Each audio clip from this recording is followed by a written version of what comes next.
Hello and welcome to Just One More Watch, and welcome to another installment in the Nobody Talks About series. Today it's an affordable and historic Swiss-made watch brand whose parent company sells 5 million watches each year, and yet nobody talks about them. Indeed, I've been making videos about affordable watches on this channel for 8 years now, and I do not think I have ever uttered their name. Are they therefore a hidden gem, or is there a reason why nobody talks about them? My friends, we are about to find out. I bought one of these a couple of weeks ago. I paid 300 Aussie dollars, so 200 US dollars equivalent, and I bought it from a local authorized dealer here in Australia. Did I buy a nugget or did I buy a donkey? Let's flip the camera and find out. All right then, I even left it in the bag so that we can either be thrilled together discovering this nugget or disappointed together that I've wasted yet another $300 on what is a bit of a Hail Mary. I have given you no clues so far. Would you like a little bit of a clue? I did say Swiss made. They are Spanish owned. Does that help? Let's get into the package. It's a package within a package. Looks like I won't need the knife for the next stage though. Somebody critiqued my use of scissors, so there you go. I used the Leatherman today. I've had that Leatherman for 20 plus years and it is still terrifyingly sharp. All right, the big reveal then. Let's see what we get. We get a Festina. Did you guess Festina? So, clearly advertising the Swiss made. They're a Swiss brand originating in Switzerland in 1902, I believe, but they moved headquarters to Spain in the 70s and became fully Spanish owned in the 1980s. I believe it's the same owners for the last 30 odd years now. I first became aware of them as a brand when I used to watch the Tour de France with my dad. They've always been a big presence in cycling. They sponsored teams. I think they were the official timekeepers for the Tour de France for a couple of decades there as well. Why haven't I bought one though? Well, I guess we're about to find out. I thought this was fairly priced for the specifications. Well, I'll see how the build quality is though. It's more about build quality, I guess, than specs today. And there were a whole range of these available from a local dealer here in Sydney. So I thought I picked the best of them. Like I said, $300 Aussie after discounts. What does the watch look like? Well, it looks all right. Did I mention the fact that these were Swiss made? Clearly Festina are leveraging hard the fact that these are Swiss made. Now, Swiss made, some of the best watches in the world are made in Switzerland, but the Swiss also make some shit. So that is no guarantee of quality in and of itself. Remember folks, Mathy Tissot are also made in Switzerland. I went for this Garda style one. That is a cheap old little protector there. I went for this Garda style one. They do this one in either a black dial, a grey dial, a blue dial, or a green dial, I believe. Now, you can, I'm sure, already see that it's quartz. The second hand is ticking. I got no problem with quartz at this price. You're not going to get a Swiss-made auto with sapphire crystal and all stainless steel construction. Hang on, did I mention the fact that it is Swiss-made and has sapphire crystal? Yeah, I love it when brands really ram it down your throat, the specifications that they want you to see and to take note of. Okay, yeah, I can see a couple of quality compromises, but then again, you would expect that. This is not an expensive watch. It is an affordable watch. Let's peel off the stickers and have a look at it in more detail. Alright, peeled and revealed, and it's not a bad looking timepiece. I thought this was the pick of the range. Indeed, let me show you the range that I had to pick from. Yeah, lots and lots and lots of choices from about 600 Aussie down to a little over 300 Aussie. I was able to get 15% off this one by giving the retailer a new email address. Always worth having multiple email addresses just so you can always get a bit of a deal as if you were a new account. Gotta say though, I reckon I bought the pick of the bunch. I don't think there's too much else here that interests me, to be honest. What do you lot reckon? I reckon they all look a little bit cheap. Now, it's fine being cheap. I love things that are affordable, but I just don't like things that look cheap. And most of these Festinas, to be honest, they do. Do you know what though? That is not a bad looking watch, all things considered. Let's get this one sized and come back with dimensions and specifications. Alright, we're back, we're sized, we're set, and we have discovered where the cost compromises are with this one. They are with the bracelet. The bracelet is certainly not Swiss made, no Swiss made sticker here. It's cheap and nasty. All of these links are actually pressed links. You can see the seams on the inside edge. It features hollow end links. When was the last time I used those 3 words in sequence? I genuinely can't remember. The clasp is also cheap and nasty and pressed. There's only one, so 2 different holes of micro adjust. The clasp, bizarrely, doesn't really match the rest of the watch. The finishing is the opposite of the finishing on the bracelet. And while I'm here, this is the Moans and Niggles section, bracelet edition 2025.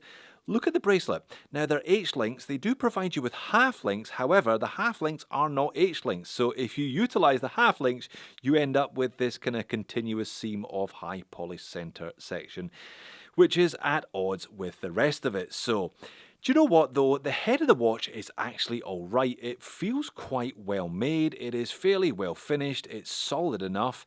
And that second hand hits all of the markers. It's got a day-date complication. There's a very mild horizontal wave pattern to it. It is fairly legible, although those silver hands do struggle against the black dial from certain angles. Yeah, that is my initial impressions anyway. Perhaps if you are looking at throwing the bracelet away and putting this straight onto a leather strap or a NATO strap or something, it might be okay, but yeah, the bracelet really is where this one lets itself down.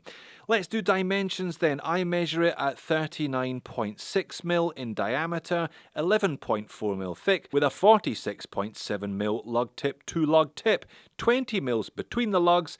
As sized for my 7-inch wrist, it weighs in at 130 grams. It features 100 meters of water resistance, just using a push-pull crown though.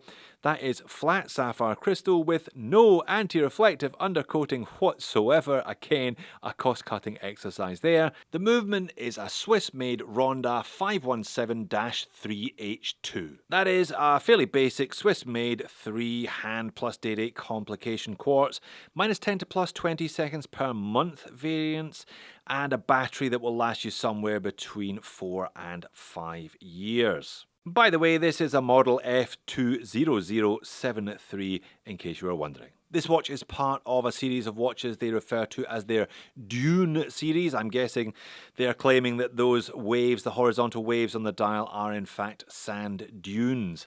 Like I said though, the finish on the head of the watch is actually alright. Mixture of brushed and polished. There's a vertical brush to the upper surface of the bezel. There's a high polished side.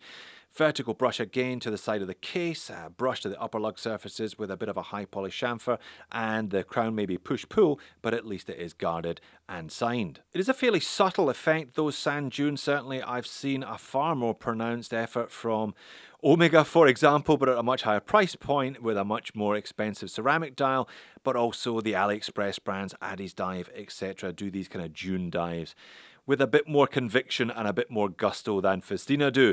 It looks a little different outside, but then again, outside you can see the lack of anti-reflective undercoating on the crystal there becomes a bit of an issue. Other than that, dial and handset all fairly well proportioned but slightly nondescript. Indices are applied, beveled edges, high polish with lume on the upper surfaces. Semi-skeletonized handset, again kind of nicely proportioned. They are relatively easy to pick out against the black dial, and you have a bit of an arrowhead tip in red of the second hand. Festina branding above the pinion and quartz 100 meters, 330 feet beneath it. Nice frame around the day-date complication at the 3 o'clock. Day-date complications are underrated. I know the old Seiko 7S26 movement and 4R36 NH36 movements feature a day-date complication, but they don't feature in as many watches as they should. If this is a sensible all-rounder, then a day-date complication is a sensible all-round choice. I got an average size 7-inch wrist, and I must say this thing does wear quite nicely on me, but yeah, zero anti-reflective coating on the crystal. The bracelet is a bit janky, it's a bit rattly when it is in hand, but you don't notice it as much when it is actually on your wrist, which is just as well. Overhead legibility is okay. Again, sometimes these hands do struggle against the black dial, and the crystal is a bit of a struggle. Generally speaking, you know what's coming up in the moans and niggles section, don't you? But before I complain about the crystal, allow me please to complain first about the lume. This style of watch, you really want decent lume if you are wearing this one 24/7. It looks okay initially, but when I turn the speed up, it's gone halfway through my test. That means in real world conditions, you're not going to get more than a couple of hours of lume from this one after you switch the lights off. Yeah, alright then, the crystal, flat sapphire, no AR coating. Very tricky to see under certain circumstances. And as noted, the bracelet does rather let the side down. Certainly it's not nearly as high quality as the head of the watch is. It's probably not something you want to live with long term. And this is a long-term style of watch, so yeah, there's that. I definitely do not hate the looks. I could live with the head of the watch for sure. Reminds me a little bit of the Formex Essence, reminds me a little bit of the Seiko Samurai as well, but I'm just not sure it's the best choice for the price. In fact, if you've got 300 Aussie to spend on a daily, allow me to present the Seiko SRPE. I highly rate this watch. The lume is a lot better, the case is a nicer profile, bracelet's probably not all that much better in all honesty, and it doesn't have sapphire, but I would still pick it over the Festina every time. And there are no shortage of citizens that come with sapphire crystal and automatic movements for the same money. If you want quartz, there are dozens of eco drives around the $300 mark to choose from. So my friends, I think we can all relax. We haven't been sleeping on Festina. They just weren't worth all that much attention in the first place. Look, if you own one of these or something here has caught your eye, then yeah, this is not a bad model. But like I said, I had a good look through the range when I picked this one. I thought it was the best of the bunch. It's a solid 6 out of 10, 6.5 out of 10 at best. That means I feel no need to further dig through the Festina catalogue. It's an affordable Swiss-made watch brand that nobody talks about for a reason. So there you have it. While you're here, why not check out a couple of watches that I would recommend you buy rather than this one. Thanks for watching. I'll see you in the next one.